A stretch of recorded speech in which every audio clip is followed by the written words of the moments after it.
Early January, Donald Trump is first warned of the virus. He ignores it. We have it totally under control. It's going to be just fine. Defends the Chinese government instead.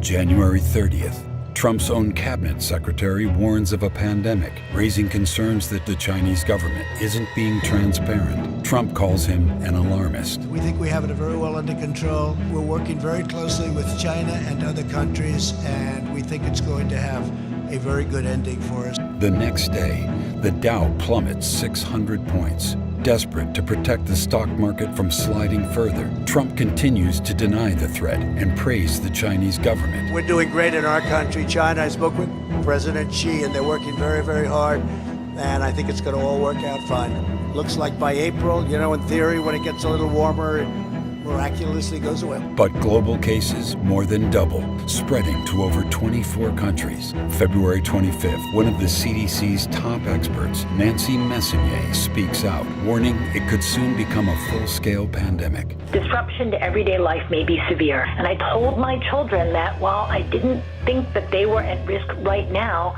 we as a family need to be preparing for significant disruption of our lives. Mr. Trump was, quote, furious as he watched the stock market crash after her comments. Trump didn't want to upset the markets. So for the last 5 days of February, the Trump administration took to the airwaves to deny the truth.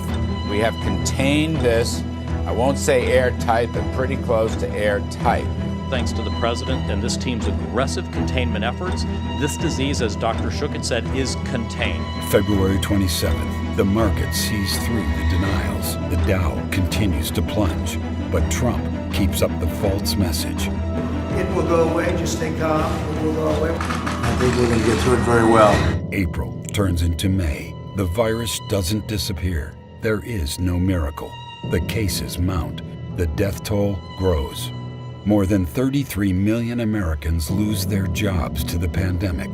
Unemployment reaches Great Depression-era levels.